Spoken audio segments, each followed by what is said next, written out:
In this video, we're going to bulk load two of our favorite loads for .308 Winchester. Gavin Gear here from UltimateReloader.com. This video is really a follow-up of three different stories. In our last video, we did some bulk processing of .308 Winchester brass on the CP2000, which is automated by the DA3000. And we've got the RT1500 trimmer on here, a case feed. We just bulk processed a whole bunch of brass. We were small base sizing, swaging primer pockets, and trimming to length. Really good stuff. And here is some of the brass that we ran through the DA3000 with the CP2000. Okay, that's one story that we're following up on. Another story, a while back, I did a story about .308 tracers, this load right here. So these are 143 grain, 30 caliber bullets, I believe from 30-06 military ammo that was pulled down and I bought in bulk a number of years ago, just the projectiles. So I worked out a load with Varget. We're gonna get this video started with that load. Then we're gonna take a load that Guy Miner put together for .308 Subsonic loads with Barry's 220 grain plated bullets. This is some great economical fun. We've used these bullets in a variety of calibers, including 7.62 by 39, 300 blackout, and .308. So we need to load a bunch of those as well. Really great for shooting steel at close range. Really, really fun stuff. Okay, so for the loading, we're gonna use the Dillon RL550C. This press is just basic precision goodness. There's not a lot to set up. The caliber changeover kits are economical. This one has been upgraded with some add-ons from Inline Fabrication and Armanov. We've got a UFO press light on it, which is cool because it really gives you that visual on your powder charge, and it makes the machine a lot easier to set up as well. Okay, so that's a background around the story. We're gonna start with loading this tracer load. Okay, so I'm gonna do a whole bunch of bulk loading here, but we're gonna start real slow, and I'll start by walking through our setup. So one thing to know about the RL550C and all of the RL550, the 550B, the BL550, these all are manual indexing presses, and there's an advantage to that. What it means is you can get away with a taller cartridge because your shell plate's going to come all the way down, then you index. So there's no issue with the cartridges swinging between different stations, maybe a die that's for seating bullets that has a collar that sticks down that can catch on the tip of the bullet. And then also it's just the simplicity factor. But you have to be very careful that you don't double charge, because without auto index you can do that. It's really all a matter of getting into the right flow. So we start at station number 1. Station number 1 would normally have a sizing die at the top, but we actually sized twice on the CP2000 auto driven by the DA3000, right? We've got a small base sizer that does the decapping in station number 2 over there, and then later we follow that up with a different sizing die that the RT1500 uses to size, and that ends up holding the case stationary so it won't spin while it's being trimmed. All that to say, these cases have all been gauged in a case gauge. They're all perfectly sized, so we don't even have to worry about that. We could put a mandrel in station number 1, however. Swinging, oh, and we also prime at the bottom here. This has the slide bar priming system. Very good priming system, one of the most reliable priming systems. And if you know progressive presses, you know that's one of the places where things can go wrong is priming. In fact, in any domain, hand priming tools, bench priming tools, it's just a difficult thing to get right. And Dillon definitely got it right with this machine. Okay, so that's station number 1, mandreling or sizing and decapping at the top and priming at the bottom. Station number 2 is going to be our powder charging. And if we were loading pistol cases, we would also be expanding the case mouths here because the Dillon system does both. It does a powder through expander type functionality. Station number 3, we've got bullet seating, and station number 4, we've got a crimp. And I've got that set fairly lightly. If we moved our bullet seating to station number 4, we could put a powder indicator or powder check die in station number 3. That would be another great way to go.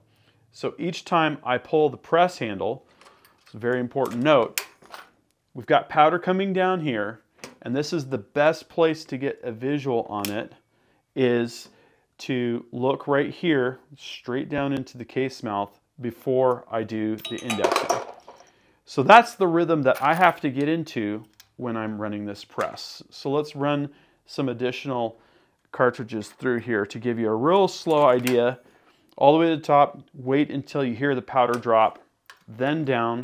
At the bottom, we're priming. And then I like to lift up slightly. When you're indexing, it prevents things from catching at station number 1. Okay, I can see my powder there. I forgot to do my powder check at the bottom of the stroke. Again, each time I come to the press, I'm getting into that habit. Okay, I can very clearly see my powder level there. And this process is just going to rinse and repeat.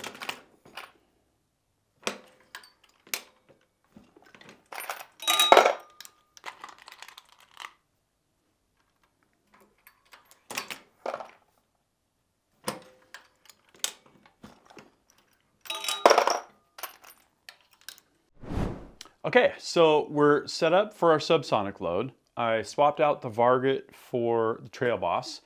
And funny thing about Trail Boss is it's very bulky. So 12 grains of Trail Boss takes up nearly the same volume as our 40 grains of Varget load. Kind of interesting. So I dialed that in, got it right where I wanted it there, and then double checked bullet seating. We're just under 2.8 inches. Here's my test cartridge. And crimp die. Basically all that stayed the same. So really all I had to do was get the powder swapped over. We've got our 12 grains rolling there. So we're ready to start loading this load. It's amazing how much work you can get done even with a manual indexing press when you've got that progressive action, you know, multiple things happening at the same time. Now the visual is a little harder. It is a little bit lower level there. So I'm going to have to be diligent to do that. Yeah, I can definitely see it at stage number 2. Okay, I'm off to the races.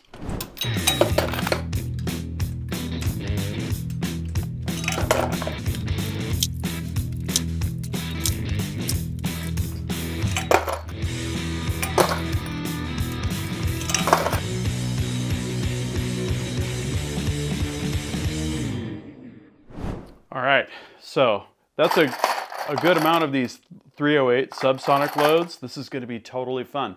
Now, the rifle that we're going to use is Shorty, the 308 Winchester 16-inch barrel build I did here on the channel. It was formerly in a Foundation Dominion stock. We just are trying it now with the UD3 from Ultradyne, their ultra compact chassis. So let's head up to the Ultimate Reloader mountain range and have some fun.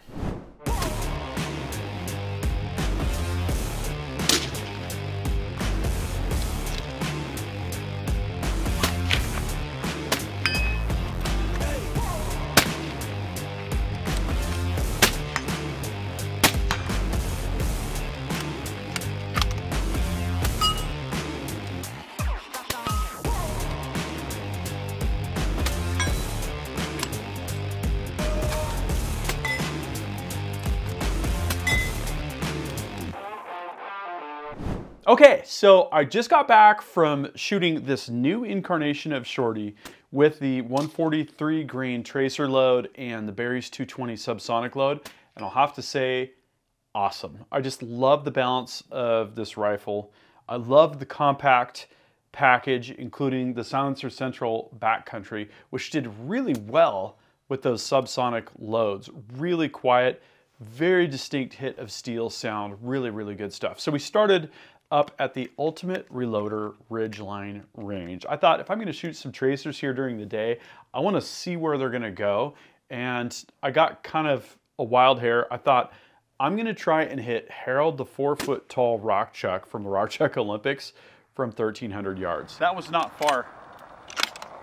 I know, totally ridiculous, but I was just in that mood. So I looked at some dope from one of my 308 loads on the phone in the shooter app, and I'm like, oh, you know, it's going to be about 10 mils or so. And so I did my little number 10 on the Leupold Mark V HD, very clear line down there at the bottom, And then there's additional lines that don't have the numbers on them. And I was surprised at how close I was getting. Some of them were going behind Harold, some of them were going down in front of Harold. But what was really cool was you could see the trajectory of the bullet, and it looked like a road flare back there. And the trail of smoke and the whole thing, I mean, these bullets were not going that fast. It was totally fun to try and hit Harold. He was safe from my gunfire, so he's lived another day. That was really fun. And then we also went up to do some positional shooting off of the barricade from the Rock Chuck Olympics as well. At some closer targets. I wanted to see what was going to happen there. And kind of an interesting flash effect when the phosphorus hits the target. And yeah, just another fun scenario, just really good times. So later we're going to go out in the dark with these and really light up the sky, and that should be really, really fun. Coming down from the Ridgeline Range, we went to what we call the industrial yard. This is just beside the studio shop up at the Ultimate Reloader Ranch, and did some shooting, again, offhand at steel targets. That is a familiar experience here on Ultimate Reloader. We kind of like to run through some of the same paces with different handguns, different rifles, different optics, just so that we can try things out and evaluate the differences between some of these setups with the shooting environment kind of as a constant. Lots of fun. This load works absolutely great, super quiet. I used Guy Miner's formula, as I mentioned earlier in the video, and we were subsonic on every single shot. So sometimes if you're right at that transonic level, you'll hear an occasional crack come through, and we didn't get any of that. Very significantly reduced recoil for these Barry's 220s, subsonic load compared to the 143 supersonic tracer load, which didn't have bad recoil. I just noticed when I went to shoot the subs that, wow, that's down a few notches on the recoil scale. So I had a little bit of a concern not having a rubber butt pad when I was first putting this together, but didn't really turn out to be an issue. Yes, it would be nice as an added kind of bonus benefit sort of thing. And again, the silencer central backcountry really struck the balance, I feel like, between lightweight, compact portability, which we're really going for here with this shorty configuration, and sound reduction. So here's a couple of really fun loads that we worked up here on the channel in previous stories that we're loading in bulk here on the Dillon 550. Really great equipment, and if you haven't already checked it out, you're going to want to check out the video where we processed the 308 brass on the CP2000, which is driven by the DA3000. Small base sizing, trimming, mandreling, and then we didn't have to run a sizing die here on the 550, and I'll have to say for rifle ammunition, this is my preferred way to do it. You can save so much time loading ammo for rifles on a progressive if you don't need that extra little bit of control over your powder charge, right? Which we don't need in this case. And not having to run the sizer definitely makes it a lot more enjoyable and perhaps even more repeatable. So definitely a lot of fun. And then the third video that you're going to want to watch, you're already watching this one, you're going to want to check out the case processing one, is the one that we did on the UD3 chassis from Ultradyne, where we took shorty from its previous Foundation Dominion stock configuration and gave it a different set of clothes to wear, if you will. Totally love this rifle. If you're looking for a compact truck type gun that's bolt action, this would be a great configuration, great way to go. So here's what I'd like to know is, what do you think about the loads that we put together in this video, and what do you think of Shorty's new chassis configuration? Drop that comment and we'll start a discussion. Thank you very much for watching.